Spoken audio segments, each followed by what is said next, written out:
தமிழ் பால் பசுனை ஒரே ஒரு ஸ்பூன் போதும், வீடே மணமணக்கும். கருத்துரை பகுதிக்கு அன்புடன் வரவேற்கிறோம். பொங்கல்லாம் முடிஞ்சு எல்லாரும் நாளைக்கு வேலைக்கு போக தயாராகிட்டு இருப்பாங்க. ஆமா, அதனால எங்க கருத்துக்கள் எல்லாம் கேட்டு வேலைக்கு போங்க. ஆமா, ஜஸ்ட் ஃபார் ஃபன். ஓகே, ஷோகுல போயிடலாம். கேஎம் ஃபாலோவர் அப்படிங்கிற நேர், what is enemy land, where is it located in Chennai அப்படின்னு வந்து கேட்டிருக்காரு. எனிமி ப்ராப்பர்ட்டி அப்படின்னு வந்து சொல்றாங்க. அது என்னன்னா, எனிமி ப்ராப்பர்ட்டி ஆக்ட் அப்படிங்கிறது 1960களில் வந்து கொண்டு வந்திருக்காங்க இந்தியாவில். இது எதுக்காக கொண்டு வரப்பட்டிருக்கு அப்படின்னா, பாகிஸ்தான் பிரிவினை, அதுக்கப்புறம் இண்டோ சீனா வார், இந்த டைம்லலாம் சில பேர் வந்து நாட்டை விட்டு வெளியேறி நம்ம எதிரி நாடுகள் அப்படின்னு சொல்லிக்கிறாங்கல்ல, பாகிஸ்தானுக்கோ இல்லை சைனாவுக்கோ அவங்க போயிடுறாங்க. இங்கே இருக்கவங்க அப்படியே கிளம்பி அங்கே போயிடுறாங்க. அவங்களோட உடைமைகள், சொத்துக்கள் அதெல்லாம் வந்து இங்கேயே விட்டுட்டு போயிடுறாங்க. அந்த ப்ராப்பர்ட்டிஸை மத்திய அரசு வந்து எடுத்துக்கிறாங்க. அதை தான் வந்து எனிமி ப்ராப்பர்ட்டிஸ் அப்படின்னு வந்து சொல்கிறாங்க. இது எனிமி ப்ராப்பர்ட்டி ஆக்டின் படி இது வந்து கையகப்படுத்துறது மத்திய அரசோட வேலையாக இருக்குது.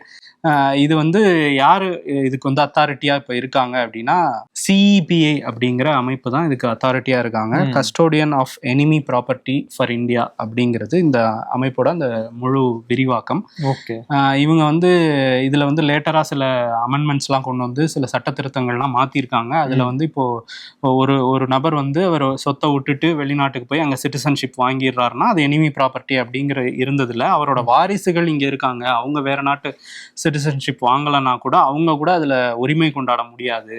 அவர் பேரில் இருக்குன்னா அது மத்திய அரசுக்கு தான் சொந்தம் அப்படிங்கிற மாதிரி தான் இப்போதைக்கு அமெண்ட்மெண்ட்ஸ்லாம் மாற்றி அதை எடுத்திருக்காங்க. இது இந்தியா முழுக்க ஒரு 11,000-12,000 ப்ராப்பர்ட்டிஸ் இப்படி வந்து மத்திய அரசு கட்டுப்பாட்டில் இருக்கதா சொல்கிறாங்க. தமிழ்நாட்டில் மட்டும் சுமார் 66 ப்ராப்பர்ட்டிஸ் இந்த மாதிரி இருக்குது. குறிப்பாக அவர் சென்னை அப்படின்னு வந்து நம்ம நேர் கேட்டிருக்காரு. சென்னையில் பெரம்பூர் பகுதியில் செம்பியம் அப்படிங்கிற ஒரு ஏரியா இருக்குது. அந்த ஏரியா முழுக்கவே வந்து எனிமி ப்ராப்பர்ட்டியாக வந்து மத்திய அரசு வந்து அறிவிச்சிருக்காங்க. ஸோ அங்கே உள்ள மக்கள் வந்து தொடர்ச்சியாக போராடிட்டு தான் இருக்கிறாங்க. ஏன்னா வந்து அது வந்து எப்படி எனிமி ப்ராப்பர்ட்டியாக மாறுச்சு அப்படின்னா, 1990களில் நாசிர் ஹுசைன் அப்படிங்கிறவர் அங்கே ஒரு லெதர் ஃபேக்ட்ரி வந்து ஆரம்பிக்கிறாரு. அங்கே பல பேர் அதில் வேலை பார்க்குறதுக்காக பல பகுதிகளில் இருந்தும் வந்து அங்கே குடிசை போட்டு அங்கேயே தங்கி அங்கே வந்து வேலை பார்த்துருக்காங்க. அவங்களோட அடுத்தடுத்த தலைமுறையினர் வந்து அங்கேயே படிச்சிருக்காங்க. ஸோ இப்படி வந்து ஒரு 30 ஆண்டுகளுக்கு மேலாக அங்கே ஒரு குடும்பம் வந்து இருந்துகிட்டே இருந்திருக்கிறாங்க, குடும்பங்கள் நிறைய பேர். அந்த இதில் வந்து அது எனிமி ப்ராப்பர்ட்டி அப்படிங்கிறத அறிவிக்கிறதுக்கு முன்னாடியே என்ன நடந்திருக்குன்னா, அங்கே அந்த பகுதிக்கு பெரும்பாலும் வந்து மாநில அரசு கொடுக்குற அந்த குடிநீர் வசதி, இந்த மாதிரியான அடிப்படை வசதிகளே இல்லாமல் தான் அந்த மக்கள் அந்த பகுதியில் தங்கி பணி செஞ்சுட்டு இருந்திருக்காங்க. இதுல வந்து அவர் வந்து அதுக்கப்புறம் கிளம்பி ஒரு 95க்கு மேல வந்து அந்த ஓனர் நாசிர் ஹுசைன் கிளம்பி பாகிஸ்தானுக்கு போய் அங்க சிட்டிசன்ஷிப் வாங்கிக்கிட்டாராம். வாங்கினதுனால அந்த பகுதி முழுக்கவே அவரோட பேர்ல இருந்ததுனால அது எல்லாமே எனிமி ப்ராப்பர்ட்டின்னு மத்திய அரசு இப்ப கட்டுப்பாட்டுக்கு வந்து எடுத்துக்கிட்டாங்க.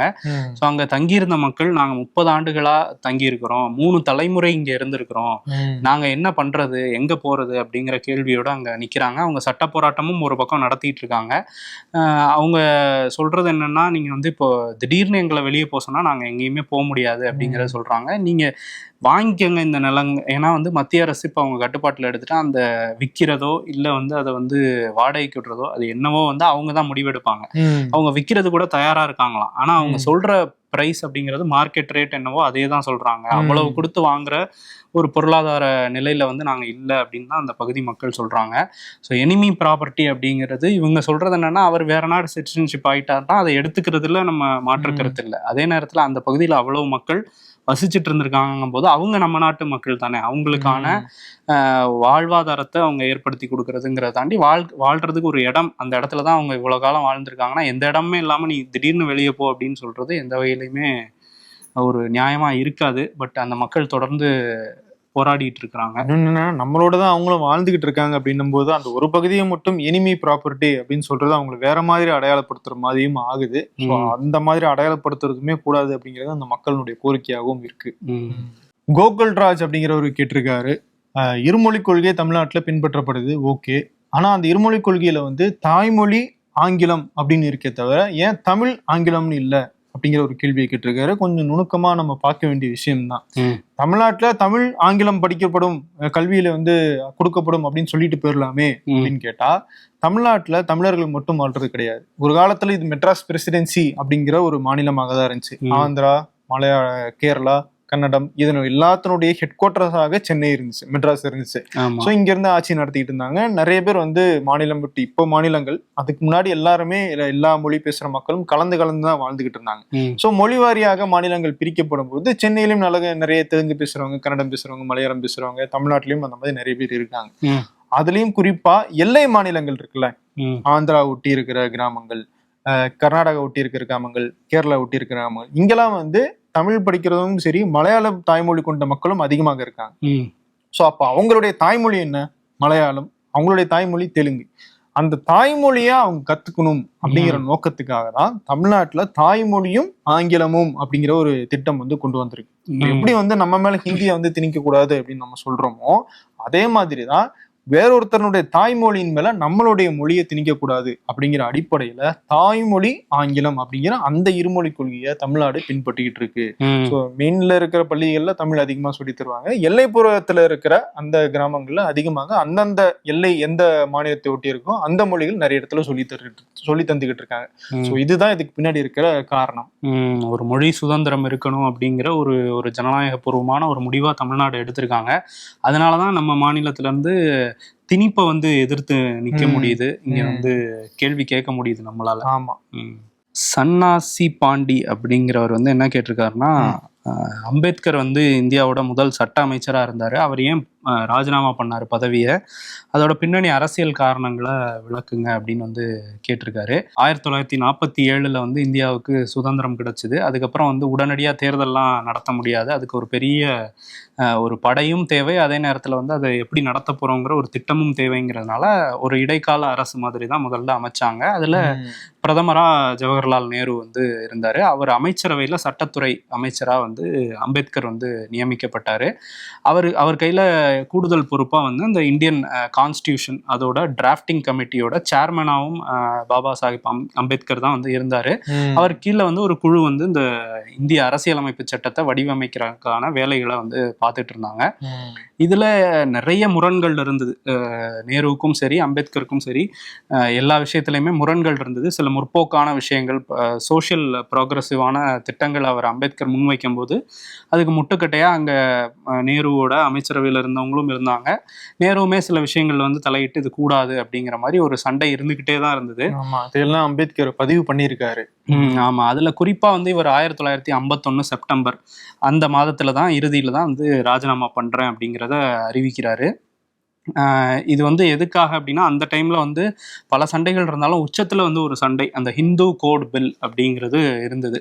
இந்துக்கள்ல வந்து அந்த பெண்களுக்கும் சம உரிமை, சொத்துரிமை, அதே மாதிரி சில விஷயங்கள், திருமணம் சார்ந்த சில விஷயங்கள், விவாகரத்து சார்ந்த சில விஷயங்கள், இதெல்லாம் வந்து ஒரு பெண்களுக்கும் முக்கியத்துவம் கொடுக்குற மாதிரியான சட்டத்திட்டங்கள் வேணுங்கிறது அம்பேத்கரோட வாதமா இருந்தது. ஆனா அதை வந்து பிரதமர் நேரு வந்து நிராகரிக்கிறாரு, அது முடியாது அப்படின்னு சொல்லிட்டு. அப்போ வந்து என்ன சொல்றாரு நேரு அப்படின்னா, நீங்க வந்து ரொம்ப முற்போக்கா சிந்திக்கிறீங்க, அந்த அளவுக்கு நம்ம நாடு வந்து இன்னும் மாடர்னைஸ் ஆகலை அப்படிங்கிற ஒரு காரணத்தை வந்து நேரு வந்து அம்பேத்கர் கிட்ட சொல்றாரு. இதெல்லாம் ஒரு ஃபேஸ் ஆஃப் நடந்ததுக்கு அப்புறம் அந்த வார்த்தைகள் எக்ஸ்சேஞ்ச் ஆயிருக்கு, அதுல இவர் வந்து பதிவு பண்ணியிருக்காங்க. இது வந்து அவர் சொன்னாருன்னு. அது சீமான் சொல்ற மாதிரி எல்லாருமே டாக்டர் ஆயிட்டா யார் ஆடு மேய்க்கிறதுன்னு கேட்கிற மாதிரி இருக்குது. ஆமா, அதுக்கு அம்பேத்கர் வந்து ஒரு பதில் சொல்லியிருக்காரு. அவர் என்ன சொல்லியிருக்காரு அப்படின்னா, நம்ம வந்து இப்ப சுதந்திர நாடு, நம்ம கையில இப்ப ஆட்சி அதிகாரம் வந்திருக்கு, சட்டத்தின் வழியா மக்கள் கிட்ட விழிப்புணர்வு ஏற்படுத்துறது தானே நம்மளோட கடமை, நம்ம அதை ஏன் பண்ண முடியாதுங்கிற ஒரு நியாயமான கேள்வியை வந்து முன்வைக்கிறாரு. அதுக்கு பதில் சொல்ல முடியாத அளவுக்கு நேரு வந்து ஒரு இக்கட்டான சூழ்நிலையில தள்ளப்படுறாரு. ஏன்னா இந்த மாதிரியானலாம் கொண்டு வந்தா நம்ம நாட்டு மக்கள் காங்கிரஸே நிராகரிச்சிருவாங்கிற பயம் கூட நேருவுக்கு இருந்திருக்கலாம். ஆனா அது அவர் எடுத்து தனிப்பட்ட முடிவு கிடையாது. அவருக்கு அவ்வளவு அழுத்தங்களுக்கு மத்தியில தான் அவர் அந்த முடிவு எடுக்க வேண்டிய சிச்சுவேஷன் இருந்தார். ஏன்னா நேரு அமைச்சரவையில இருந்த சில பேரே வந்து நேருவுக்கு பல நெருக்கடிகளை கொடுத்ததுனாலே அவர் சில விஷயங்களை செய்ய முடியாம போனதுங்கிறது வரலாறா இருக்குது. அதுல இதுவும் கூட இருந்திருக்கலாம். அவர் வந்து அதுக்கு முட்டுக்கட்டையா நிக்கிறாரு. அப்ப அம்பேத்கர் என்ன சொல்றாரு, இதுக்கு மேல நான் அந்த பதவியில இருக்க முடியாதுன்னு தான் அந்த செப்டம்பர் 1951 27 அந்த தினத்துல வந்து ராஜினாமா பண்றேன் அப்படிங்கிற முடிவை வந்து எடுக்கிறாரு. நம்ம பொதுவா வந்து அம்பேத்கரை வந்து ஒரு தலித் செயல்பாட்டாளரா, ஒரு அரசியலமைப்பு வடிவமைத்தவரா வந்து நம்ம பார்த்துட்டு இருக்கோம். ஆனா பெண் உரிமை பத்தி அவர் வந்து சுதந்திரம் கிடைக்கிறதுக்கு வருஷத்துக்கு முன்னாடியே நிறைய பெண் உரிமை மாநாடுகள்ல போய் அவர் வந்து பேசியிருக்காரு. அதுல குறிப்பா வந்து அம்பேத்கர் வந்து இந்த உடன்கட்டை ஏறுதல், அதே மாதிரி இந்த பெண்கள் வந்து மறுமணம் செஞ்சுக்கிறது, இந்த மாதிரியான விஷயங்கள். ஏன்னா ஒரு கணவர் இறந்துட்டாலே அவங்க வாழ்க்கை முடிஞ்சிருச்சுங்கிறது வந்து தவறுங்கிறதெல்லாம் பல மேடைகள்ல வந்து அவர் பதிவு பண்ணியிருக்காரு. அதுல குறிப்பா அவர் என்ன சொல்றாருன்னா, நம்ம இந்தியாவில் வந்து எப்படி இருந்தது அந்த காலத்துல, அரசர்கள் மன்னராட்சி காலத்துல எப்படி இருந்ததுன்னா பெண்களுக்கு முக்கியத்துவம் கொடுத்துருக்காங்க. அந்த அளவுக்கு ஒரு அரசர் பதவியேற்பு விழா நடக்குதுன்னா அவர் ஒரு பெண் கிட்ட போய் ஆசி வாங்குவாரு, ஒரு மரியாதை செலுத்துவாரு, பெண்களுக்கு முன்னுரிமை இருக்கும் எல்லா முடிவுகள் எடுக்கிறதுலையுமே அப்படின்னு வந்து அவர் பதிவு பண்றாரு. இப்படிதான் நம்ம வரலாறு வந்து இருந்திருக்கு. ஆனா இடையில வந்து சில பேர் வந்து அதை மாத்திட்டாங்க அப்படின்னு வந்து சொல்றாரு. கிட்டத்தட்ட ராஜா மாதா மாதிரி இருந்திருப்பாங்கன்னு நினைக்கிறேன் அவர் சொல்றதை பார்க்கும்போது. அப்படிலாம் இருந்தது. அதை பொதுவாகவே தாய்வழி சமூகம் தான் வந்து நம்ம இந்திய சமூகத்தையும் சொல்லுவாங்க, மனித சமூகத்தையுமே அப்படியே சொல்லுவாங்க. பெண்கள் தான் வழி நடத்தினாங்க அப்படின்னு. ஆனா அந்த ஜெண்டர் ஈக்குவாலிட்டிங்கிறது ஒரு இடத்துல உடைஞ்சிருக்கு. அது சில பேர் திட்டமிட்டு உடைச்சிருக்காங்க அப்படிங்கிறது அவரோட குற்றச்சாட்டு. மனுஸ்மிருதி போன்ற நூல்கள்ல வந்து அவங்க வந்து அதெல்லாம் புகுத்தி இருக்காங்க, இந்த மாதிரி பெண் அடிமைத்தனம் அப்படிங்கிறத. அதனாலதான் நம்ம நாடு வந்து தடம் மாறிடுச்சுன்னு அவர் வந்து அம்பேத்கர் வந்து பதிவு பண்றாரு. அம்பேத்கர் இதெல்லாம் தாண்டி பெண் உரிமை பத்தியும் நிறைய விஷயங்களை வந்து பண்ணியிருக்காரு, பேசியிருக்காரு, சட்டத்திட்டமா கொண்டு வரணும்னு நினைச்சிருக்காரு. அது முடியாதுங்கிற பட்சத்துல வந்து அந்த பதவியையும் ராஜினாமா பண்ணியிருக்காரு. நீ இந்த கேள்விக்கு பதில் சொல்லும் போது எனக்கு ஒரு விஷயம் ஞாபகத்துக்கு வந்தது. சமீபத்துல பச்சையப்பன் கல்லூரியினுடைய இந்த ஹிந்தி திணிப்புக்கு எதிரான அந்த மொழிப்போர் வரலாறு என்ன அப்படிங்கிற ஒரு வீடியோ பண்ணியிருக்கோம்.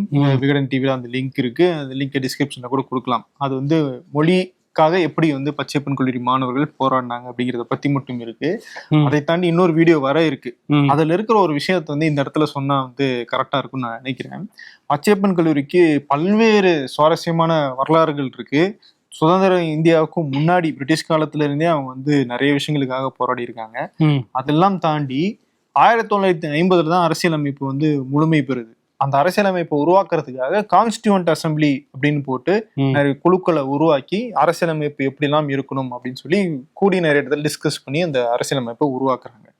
அப்படி கான்ஸ்டியூவன்ட் அசம்பிளியினுடைய ஒரு கூட்டம் சென்னையில் நடந்தது. சென்னையிலும் குறிப்பாக பச்சையப்பன் கல்லூரியில் இருக்கிற இப்போ திருவள்ளுவர் அரங்கம் அப்படின்னு சொல்லப்படுற அந்த ஆடிட்டோரியம் ரூம்ல தான் வந்து நடந்திருக்கு. ஆமா, அந்த இடத்துல வந்து அந்த கான்ஸ்டியூவன்ட் அசம்பிளி அந்த தலைவர்களுடைய பெயர்கள் சரியாக பதிவு செய்யப்படல. ஆனா அந்த இடத்துல கூட்டம் நடந்ததுக்கான ஆதாரங்கள் இருக்கு. அந்த கூட்டத்திலயும் ஒரு ஸ்பெஷாலிட்டி என்னன்னா, அங்க வந்து ஒரு மாக் பார்லிமெண்ட்டை ஃபர்ஸ்ட் டைம் வந்து நடத்தி பார்த்திருக்காங்க. அதாவது இப்ப நம்ம நாடாளுமன்றத்துல பாத்தீங்கன்னா இப்படி வட்ட வடிவுல இருக்கு தெரியுமா, இந்த சீட்டிங் பொசிஷனை வந்து பச்சையப்பன் கல்லூரியில தான் ஃபர்ஸ்ட் வச்சு எப்படி உட்கார வைக்கலாம் நாடாளுமன்றத்துல எம்பிக்களை எல்லாம் அப்படின்னு சொல்லி பேசி டிஸ்கஸ் பண்ணியிருக்காங்க. ஃபர்ஸ்ட் வந்து பிரிட்டிஷனுடைய கவர்மெண்ட்ல இருக்கிற அந்த செக்ரட்டரியேட் பார்லிமெண்ட் எப்படி இருக்கு, இப்ப நம்ம தலைமைச் செயலகத்துல பாத்தீங்கன்னா சபாநாயகர் இப்படி இருப்பாரு, ஆளுங்கட்சி எதிர்கட்சி இப்படி இருக்கும். அப்படி வந்து ஃபர்ஸ்ட் வச்சு ட்ரை பண்ணி பார்த்துருக்காங்க. அந்த மார்க்குக்கு வந்து பச்சையப்பன் கல்லூரி மாணவர்களே உட்கார வச்சு டெஸ்ட் பண்ணியிருக்காங்க குரூப்பா. நீங்க வந்து எதிர்கட்சி, நீங்க ஆளுங்கட்சி இப்படி உட்காருங்க, நீங்க எம்பி, நீங்க அமைச்சர் இப்படி உட்காருங்க அப்படின்னு. அப்படி இருக்கும்போது ஒரு மாணவர் வந்து கேஷுவலா சொல்லியிருக்காங்க, ஏங்க எப்படி இவ்வளவு நேரம் உட்காந்துக்கிட்டு இருக்கீங்கன்னா சபாநாயகர் எப்படி இப்படியே பார்த்துக்கிட்டே இருப்பானா அப்படின்னு சொல்லி கழுத்து வலிக்குதுன்னு ரொம்ப கேஷுவலா ஒரு கமெண்ட் அடிச்சிருக்காரு. அதை வந்து உண்மையாகவே சீரியஸாக எடுத்துக்கிட்டாங்க. அவர் சொல்றது நியாயம் தானே, கழுத்து வலிக்கதான் செய்யும். ஒரு சபாநாயகர், ஒரு சட்டமன்றம் இல்ல ஒரு நாடாளுமன்றம் அப்படின்னா எல்லாரையும் பார்த்து விவாதிக்கிறதுக்கான ஒரு சூழ்நிலையா இருக்கணும். அதனால நம்ம இந்த சிஸ்டத்தை மாத்தணும் அப்படின்னு சொல்லி ஒரு மாணவர்களுடைய கோரிக்கையை தான் அதை மாத்துறாங்க. மாத்தி பல்வேறு டிசைன்ஸ்ல உட்கார்ந்து வச்சு பார்த்திருக்காங்க. கடைசியில தான் இப்போ நம்ம நாடாளுமன்றத்துல இருக்கிற அந்த செமி சர்க்கிள் ஷேப்ல வந்து உட்கார வச்சிருக்காங்க. ஸோ சபாநாயகர் இருப்பாரு, பிரதமராக ஒருத்தர் அங்க இருப்பாரு, மினிஸ்டராக இங்க ஒருத்தர் இருப்பாரு, எதிர்கட்சி இப்படி இருப்பாங்க.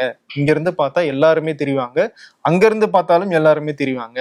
பிரதமர் அப்படிங்கிறவர் பேசும்போது அவர் எல்லாருக்குமே விசிபிளா தெரியணும் அப்படிங்கிற அளவுக்கு ஒரு பொசிஷன் எப்படி இருக்கணும்னு யோசிச்சுதான் இந்த நாடாளுமன்றத்தை வந்து டிசைன் பண்ணியிருக்காங்க அந்த கான்ஸ்டியூவன்ட் அசம்பிளி டைம்லயே. ஸோ இந்த வரலாற்றுக்கு சொந்தக்காரங்களும் வந்து பச்சையப்பன் கல்லூரி தான். ஸோ இதுதான் அந்த வீடியோக்கே வந்து டைட்டில் வச்சிருக்கோம், இதுதான் பச்சையப்பன் கல்லூரியினுடைய ரியலான கெத்து அப்படின்னு சொல்லி. இன்னொன்னு என்னன்னா, பச்சையப்பன் கல்லூரியை பத்தி நமக்கு இன்னைக்கு வேற மாதிரியான இமேஜ் இருக்கு, ஆனா அது முழுமையான உண்மை கிடையாது. பச்சையப்பன் கல்லூரியினுடைய வரலாறு எடுத்து பார்த்தோம்னா கிட்டத்தட்ட 200 ஆண்டுகள் இருக்கு. இந்த 200 ஆண்டுகள்ல பிரிட்டிஷ் எதிர்த்து போராட்டம் தொடங்குனதுல இருந்து நிறைய சுதந்திர போராட்ட தியாகிகள் வந்து பச்சையப்பன் கல்லூரியில வந்து ஒடுக்குமுறைக்கு எதிராக வந்து தங்கி இருந்து போராட்டம் செஞ்சிருக்காங்க. அவங்களுக்கு எல்லாம் மாணவர்கள் அங்க இடம் கொடுத்திருக்காங்க. ஸோ இப்படி போராட்டங்களே அடுத்து இந்தி திணிப்பு போராட்டம், அப்புறம் வந்து ஈழத்தமிழர்களுக்கு எதிரான போராட்டம், இப்படி வரலாற்றுல ஒடுக்குமுறைக்கு எதிரான பல்வேறு போராட்டங்களே பச்சையப்பன் கல்லூரி மாணவர்கள் நடத்தியிருக்காங்க. இயல்பாவே நீங்க அந்த கேம்பஸ்ல போய் படிக்கிறீங்கன்னா உங்களுக்குமே அந்த மைண்ட் செட் வந்துருது, ஒரு போராட்ட குணம் வந்துருது. நீங்க வந்து நீங்க ஒரு இன்ஜினியரிங் காலேஜ் போறீங்க, போகும்போது வந்து ஐடி கார்டு போட்டுக்கணும், ஷர்ட் கரெக்டா வந்து டக்கின் பண்ணிருக்கணும், ஷூ சாக்ஸ் எல்லாம் போட்டிருக்கணும். அப்படின்னு போகும்போதே நீங்க வந்து ஒரு கம்ப்ரஸ்டான ஃபீலிங்களோட தான் உள்ள போவீங்க. அவங்களை எதிர்த்து நீங்க எதுவும் கேட்க முடியாது எப்படின்ற மாதிரி ஒரு சுச்சுவேஷன்ல போறதுக்கும், பச்சையப்பன் கல்லூரி மாதிரி ஒரு போராட்ட வரலாறு கொண்ட ஒரு காலேஜுக்குள்ள ஒரு ஃப்ரீயா நீங்க உள்ள ஒரு காலேஜுக்குள்ள மாணவர்கள் போறதுக்கும் இருக்க டிஃபரன்ஸ் இருக்குல்ல, அது மென்டலி பெரிய டிஃபரன்ஸா இருக்கு. சோ அது வந்து சில மாணவர்கள் அதுல சிலர் வந்து அதை ரொம்ப தப்பா வந்து பயன்படுத்திக்கிறாங்க. பட் அது வந்து அந்த காலேஜினுடைய இமேஜ் கிடையாது. இப்பவுமே வந்து அந்த காலேஜ்ல இருந்து நிறைய பேர் யூனிவர்சிட்டி ரேங்க்ஸ் வாங்கிட்டு தான் இருக்காங்க. யூனிவர்சிட்டி அளவுல சிறந்த துறைகளாகவும் பச்சையப்பன் கல்லூரியில இருக்கிற துறைகள் நீடிச்சுக்கிட்டு தான் இருக்கு. ஸோ இந்த மாதிரியான கெத்து வந்து இந்த பச்சையப்பன் கல்லூரிக்கு இருக்கு. அதை பத்தி நம்ம நிறைய பேசணும்னு நான் நினைக்கிறேன்.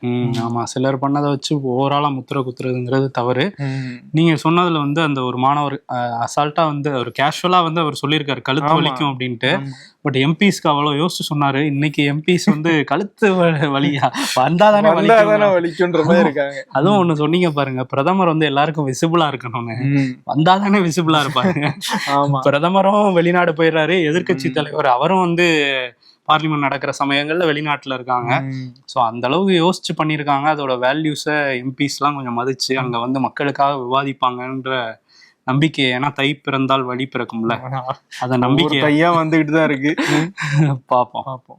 திருவருள் பாண்டியன் அப்படிங்கிறவர் என்ன கேட்டிருக்காருன்னா, காலேஜ் ஸ்டூடெண்ட்ஸுக்கு கவர்மெண்ட் வந்து லேப்டாப் கொடுத்துருக்காங்க, அதுல கருணாநிதி ஸ்டாலின் படம்லாம் போட்டிருக்காங்க, அதை நீக்குனா வாரண்டி கிடையாதுன்னு தமிழ்நாடு அரசு சொல்லியிருக்கதா சொல்றாங்களே, அதை பத்தி பேசுங்க அப்படிங்கிற மாதிரி ஒரு விஷயத்த வந்து கேட்டிருக்காரு. ஸ்டிக்கர் அது ஸ்டிக்கர் மாதிரி கூட இல்லை, ஏதோ ஒண்ணு பண்ணியிருக்காங்க. அதுல வந்து அதான் அது என்ன பண்ணிருக்காங்க செதுக்கிட்டாங்க. அதுல இப்போதைய முதல்வர் மு க ஸ்டாலின் படமும் இருக்கு, அவரோட அப்பா முன்னாள் முதல்வர் கருணாநிதி படமும் ஒரு பக்கம் இருக்கு, தமிழ்நாடு அரசு முத்திரையெல்லாம் வந்து அதுல போட்டிருக்காங்க. இது வந்து எப்பனா அந்த லேப்டாப் கொடுக்குற திட்டம் உண்மையிலேயே ஒரு சிறந்த திட்டம். ஏன்னா நம்ம முன்னாடியே பார்த்திருக்கோம், அதிமுக ஆட்சி காலத்துல கொடுத்தப்பயே நிறைய மாணவர்கள் வந்து அது பயனுள்ளதா இருக்கு அப்படிங்கறத சொன்னாங்க. அதே மாதிரி கொடுக்காம நிறுத்தினாங்க திமுக அரசு வந்தது. அப்பயுமே இது நல்ல திட்டம், இதை பண்ணணும் திமுக அப்படிங்கறத அவங்கள ஆதரிக்கிற பலருமே வந்து சொல்லிட்டு தான் இருந்தாங்க. கண்டிப்பா அது வந்து 4.5 ஆண்டுகளா பண்ணல. பட் தேர்தலுக்கு ஒரு 4 மாசம் முன்னாடி இது தேவைதான் போல, இப்போதைக்கு பண்ணிடுவோங்கிற மாதிரி அந்த திட்டத்தை இப்ப தொடங்கி இருக்காங்க. தேவைதான், எலெக்ஷன் வருது. ஃபர்ஸ்ட் டைம் ஓட்டர்ஸ்லாம் வந்து ஒரு பக்கமா வண்டியை ஓட்டிட்டு பனையூர் பக்கம் போயிட்டு இருக்காங்கன்னு நினைச்சாங்களோ என்னமோ தெரியல. கரெக்டா வந்து இப்போ வந்து அது வந்து அறிவிச்சிருக்காங்க. அது வந்து அரசியல் காரணங்களுக்காக பண்ணியிருக்காங்கிறத தாண்டி அது வரவேற்கக்கூடிய திட்டம் அப்படிங்கிறதுல மாற்று கருத்து இல்லை. ஆனா இந்த திட்டத்தை அதிமுக பண்ணும்போது அதுல வந்து முன்னாள் முதலமைச்சர் ஜெயலலிதாவோட படம்லாம் போட்டு ஸ்டிக்கர்லாம் ஒட்டியிருந்தாங்க. அப்போ திமுக காரர்கள் வந்து கிண்டல் பண்ணாங்க, ஸ்டிக்கர் ஒட்டுறாங்க, ஸ்டிக்கர் பாய்ஸ் அப்படின்லாம் கிண்டல் பண்ணாங்க. சரி இவங்க பண்ண மாட்டாங்கன்னு நினைச்சா இவங்களும் ஸ்டிக்கர்ல நாங்க வேற மாதிரி பண்றோம்னு ஏதோ ஒண்ணு பண்ணி, ஸ்டிக்கர் பாய்ஸ் தானே பண்ணக்கூடாது, வேற ஏதோ ஒண்ணு பண்றோம்னு பண்ணியிருக்காங்க. ஸோ அதுல படங்கள் வந்து இருக்கு, பேர் இருக்கு, எல்லாமே இருக்கு. இப்போ இவர் கேட்ட கேள்விக்கு வருவோம், அதை அழிச்சா வந்து அதை வந்து எடுத்துட்டா இந்த மாதிரி வந்து பிரச்சனையாமே அப்படின்னு தமிழ்நாடு அரசு சொல்லியிருக்கதாவே அவர் சொல்லியிருக்காரு. பட் அப்படி எந்த அதிகாரப்பூர்வ அறிவிப்புமே வரல. ஆனா அதே நேரத்துல இந்த மாதிரியான ஒரு விஷயம் எப்படி வருது அப்படின்னா, அந்த ஸ்டிக்கர் அதை ஒட்டியிருக்காங்கல்ல, ஒன்று பண்ணியிருக்காங்கல்ல, அதை அழிக்கிறாங்க, அது மேல வேற ஸ்டிக்கர் ஒட்டுறது, இந்த மாதிரியான அவங்களுக்கு பிடிச்ச அரசியல் தலைவர் இல்ல வேற ஒரு கட்சி தலைவர் வேற ஒருத்தரோட படம் இப்படிலாம் ஒட்டி பிடிக்கல எனக்கு எதுக்கு அந்த போட்டோ வேணும்னு கூட நினைக்கிறாங்க. அப்படி கூட அது வேணான்னு வந்து எடுக்கிறத நம்ம வந்து வீடியோவா எடுத்து பதிவு.